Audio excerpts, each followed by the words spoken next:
morning, family, and welcome to a very special edition of Mornings with Morris.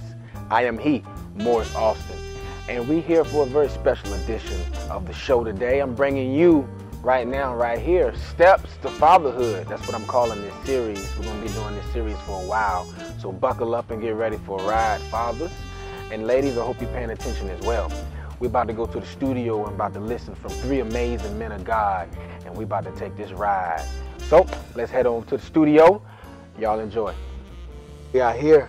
We finally made it, sitting at the squared table to talk amongst ourselves. Brothers in arms. Now, we all know the subject of tonight is being a stepfather.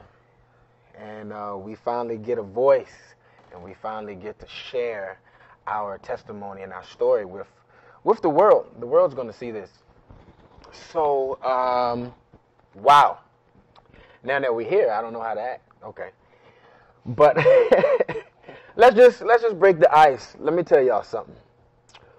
When I was about 18, 19 years old, my father immediately, I think I had fallen in love with this one girl. She had 2 kids. And, yep, I was 18 years old. 18 years old. I was a youngin'. And, you know, you want to tell everybody about your newfound love. And I was like, hey, Pop, you know, got this girl, man, and yeah. And, man, she everything. She this, that, and the other. Oh, yeah. You know, my dad is, he's a cool guy. He still got that player mentality. But, I told him, yeah, she got 2 kids and everything. And then I'm going on down the list. He said, whoa. She got how many kids? I said, yeah, she got 2 kids. Man, come on, man, listen. What you don't want to do, you don't want no ready-made family. And that was my advice given from my father, which I looked up to. And it was like, wow. Okay, so how is this supposed to work now? I'm a youngin' thinking, all right, my parents don't want me to have no ready-made family. But you fall in love with a young lady. You don't know the situation that's going on. You don't know how the guy treated her. So she's supposed to be cut out of having love or having a new relationship. Or maybe from his perspective, it was just, she can, just not from you. You ain't ready. Maybe, I don't know where he was coming from. If it was, you ain't ready from that. But that stuck with me at 18 years old, man. And I won't lie to you. I've tried my hardest to live by that and not get into relationships with women that had kids. But in our generation, I'm 29 years old. I don't know about the rest of y'all. In my generation, it's very difficult. I'm going to be honest. It's very difficult to be out here and you build a relationship with somebody that's cool. You loving everything about them. And y'all mesh. You're equally yoked. And God forbid she has a child from another man. Now, we supposed to just snatch the whole rug from underneath her.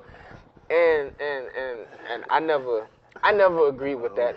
I struggled with that. But I tell you one thing that always was interesting to me, because I was a stepson at once upon a time. So when I tell the stepfather story, I can I put my shoe. Man, I was horrible. I ain't gonna lie to y'all. My mom got married. She was married for 7 years, and my dad did 20 years. My dad did 20 years. I didn't meet him until I was 15. So, but in the meantime, in between time, I had visitations. Oh, I knew them. I think I pretty much learned how to color and play spades in that visitation area. You know, that was my childhood. I remember it very vividly. But I remember looking this man in the eye, that was my mom's husband at the time, and saying, my dad's getting out of jail soon, and we're going to be a family again. And I can't wait. I said that. I promise you, I looked this man in his eyes and I said it, and I was just like this, and this. And one day, my mom pulled me to the side. She beat me so bad. My mom wore me out so bad, and I didn't understand why. It just came out of nowhere, and she just said, "Don't you ever say that to him. You have any idea how you made him feel?" And I'm a little kid. I don't know the damage of what I did. I don't know none of that stuff. I'm a little kid. I just know. All I know is my dad gonna be home soon, and I can't wait to hide his family. You know what I mean? And boy, the karma came. The karma came because, for the most part, with my wife, Natasha now, and our daughter, Jayla, it hasn't been too crazy, I would have to say. There has been times where I felt, most of the time I don't feel like a stepfather, if that makes sense. But there has been times where I felt like a stepfather. You know what I'm saying?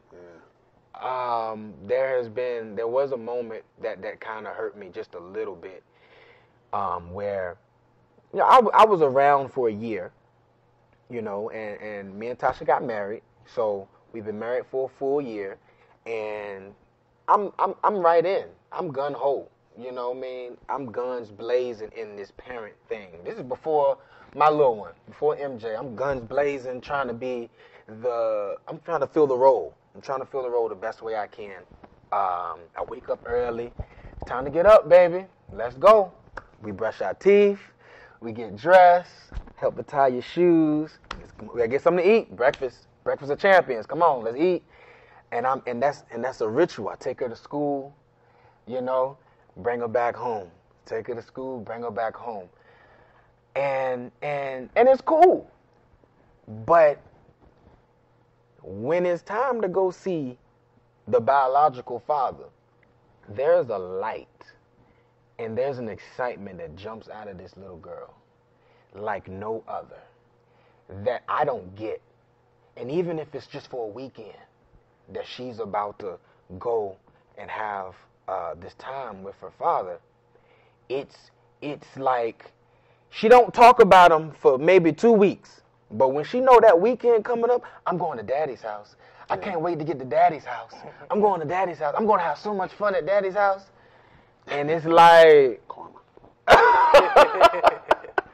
sometimes the air it gets deflated. And when I think back to how I was and I think about that feeling, I'm like, wow, that's a real feeling.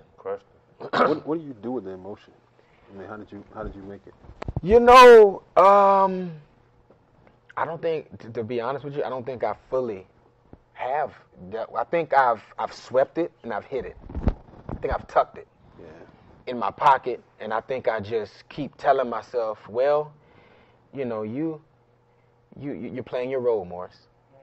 You're the stepfather. You're playing your role. You still feed her. You still keep this house over her head. You read her your bedtime story. You're doing your thing.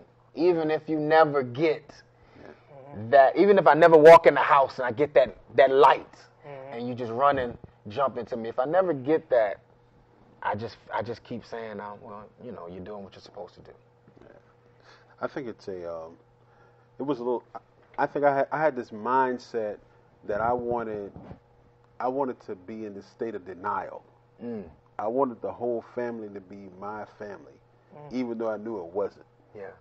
And so it was tough because that's basically like, beating my head against the wall and then hoping I don't bleed. I'm just killing myself, you know what I'm saying? And so you're talking about from 2 months old. So for years I had the illusion that I had it to myself. Yeah. Other than visitations. Yeah. It was a thing where, to the point that she even was calling me dad. And the issue was with the biological father versus having an issue with me. And man, I will tell you, those years were glorious. But nobody stays little forever. And eventually they grow up, they start asking questions, and you find yourself having to decide whether or not you're gonna do what's right, or if you're gonna try to hold on selfishly hold on to this little pseudo world that I've created, because I could have done it, but I ask myself, how would I feel, or could I as a man turn this child against their biological father? I mean, that's almost like, it's like turning on my own self. Yeah. And I just happen to believe that anytime you speak against a person's parent, it's like you curse their existence, because it's like, if I'm dogging out your dad, then you're sitting there thinking, well, if he's that, then what am I? And so I had to, and particularly being a pastor, I had to also help with the whole issue of forgiveness, and all of that. And I found myself in a situation where I had adopted some of my wife's offenses because I was counseling her through the process. A lot of the pain that she had experienced from the previous relationships, I found myself walking through those things with her, and she got better. And I'm thinking we're good. Yeah. Until all those things came back to check, and I found out that I had been snagged.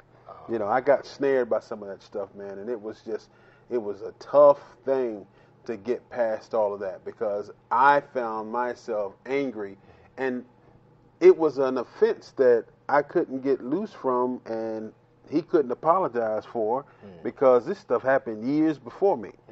But it's still real, because I'm dealing with the residue and the pain that she's going through. And then I'm also saying, oh, by the way, let me drop off your daughter. And I'm like, that was tough. That was a tough period. But I think me dealing with my own, and I cringe when I say it because I don't even want to admit it, but it's my own selfishness. Yeah. I did not want to, I didn't want to entertain the reality of me having a portion of my family, and understand, you guys understand what I mean, but the portion of my family that was not mine. I couldn't control it. It was, I had all of this plus one, and I wanted her to feel like she was mine, and I couldn't fully feel like she was mine. I didn't get the benefit that I was trying to afford her. You know what I'm saying? Wow. And that was challenging, man. Very challenging. That sounds like some hard stuff to deal with, Pastor. Well, my goodness. That sounds, I can relate to you, kind of like, you spend time with them. You at the house, you playing video games, you doing different stuff, it seems like everything is going well. But then his dad is just sending him a text like, hey, you want to come to my house the weekend? My daddy said he want me to come over there, this and that. And it was kind of like, naturally, I don't know if y'all do, but sometimes you feel like an outsider. You kind of feel like, he got a relationship with his mom. He loves his dad. And it's kind of like you're the guy who's extra. Or you the guy who they feel like is taking their mom away from them. Yeah. Because he's real close to his mom. They went through a lot together. And he's 9. So, right now, like, we married, but all he cared about is being closer to his mom. So I come across as the guy who's spending time with his mom, taking him away from his mom or whatnot. I'm just in the way. Right. So one minute you'll feel like, you build a relationship with him, and we making progress, and then the next minute you'll feel like, man, they really don't even want me around. What I'm saying? They really want me out the way, so they can do whatever. And it's a tough place, man, because the way I was raised, I can't do the same things that were done to me. And my mom raised me the best way, so she knew how, she did a good job. But it's a whole different person with a whole different personality, whole different set of circumstances. I can't treat him like me because he's not me. Right. So now I have to get to learn him and know who he is, what he likes, what he doesn't like, his traits or whatnot. But that's kind of hard sometimes because you feel like they shut you out due to the fact you're not their father. You're not too much. So I got to develop a relationship with you first to the point where you even feel comfortable talking to me. And then once you do that, then I got to get to know you. And that can be it's a very difficult process, and it it tugs on your heartstrings, you know, because some days you feel like I said, man, we making strides. Then the next day they'll say something to you, and you'll just be like, man, you know. But then I think back, even with my biological father, we didn't really have that line of communication growing up. And I remember one time I was 10, I just spazzed out, and I just said a bunch of mean stuff to him. And like you said, that karma, I had an incident where me and Ryan were playing or whatnot, and he just spazzed out, just said something to me. I was just like, man, it kind of hit me, you know? Yeah. And just driving to church the next morning, I was thinking like, man, I can only imagine how my father felt when I said this, and he just did it to me. Yeah. And I'm like, wow, you know. And he came in, we talked, we patched it up or whatnot. But, you know, it's still a long ways to go. Mm-hmm. And then you try to instill certain man qualities. It's like the mother, that's like Mama Bear, you know. So you're not going to do this to my baby. And trying to convince her that, like, hey, I'm not just married to you. I'm invested in the lives of both of you all. Like, I care about him as much as I care about you. And I want to take care of both of y'all. So it's one thing to establish that trust with a woman that you have her best interest in mind, but then when you have to establish that trust with her child, that's a whole different thing. You know. So you got to get her to trust you with the child, and you got to get the child to trust you to know that you're going to be there for him. And it's tough, bro. Yeah. Tough. See, for me, it worked a little different, man. See, the father is not really in the life, you know. Been with my wife, we dated 3 years, got married, been married for 3. Only seen him 2 times, and that's bumping at the stove, you know what I'm saying? And they stay in the same city. Must be nice. His grandmother said, I ain't gonna lie, gotta be honest. At the beginning, I kind of enjoyed it, just being real, you know. I was like, I ain't got to deal with it, you know, but I seen the hurt on the kid. You know, it was selfishness, you know. It's like, I'm glad I ain't got to deal with that, you know. I can handle this out by myself, you know, and really take that place. But you start to see, man, that he want to know, you know, and he want to spend time with us. It just is what it is, especially he a teenager now. So, and the father making broken promises, all this, I'm going to come see you, you know what I'm saying? Gave him the wrong phone number. Like, give me a call when you get a chance. Call the phone number, the number out of, you know what I'm saying? So I'm just sitting here watching all this stuff, you know what I'm saying? And I'm like, so even though he know, he had a mature age to understand that Lorenzo not my real father. You know, as you get older, you can accept it. And he's accepted. He know that I'm there for him, and I have took on that role as the father. But, you know, as you get older, you know, it's like he got to the point where he just don't care. But I think still, we asked him, we said, would you go with your father if he asked you to go somewhere with him? He's like, yeah. It's like he's still longer for that. You know, he want to feel like the real father want to see me. You know, his own grandmother walked right past him. You know what I'm saying? Didn't even say hey or nothing. You know, so it put me in a place where I want to be there even more now. You know what I'm saying? Like I got to take that role. You know, and when I first married my wife, a piece of me wanted to go talk to the father. Like, man, what's up, man? You know, I'm over here handling your responsibility. you know what I'm saying? It's like I'm up here, like I'm catching it now because I'm the one taking them to these dentist appointments, getting off of work early so I can go do this, paying for sports and this and that. You know what I'm saying? I'm like, dude, where you at? You know? Yeah. So.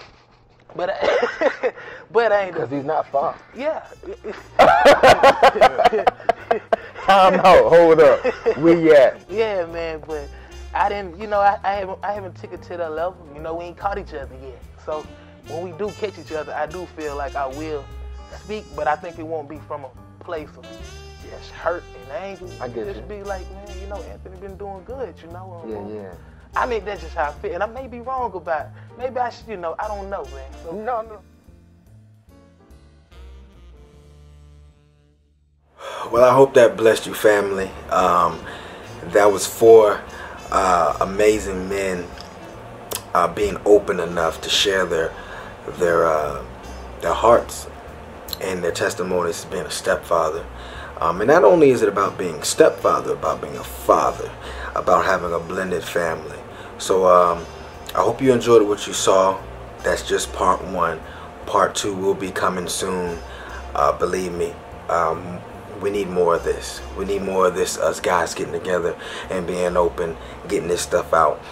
And I just hope it was just amazing to you, and I hope you subscribe and just wait. There's more coming. I promise you, there's more coming. So until we meet again, family, I love you, and stay safe.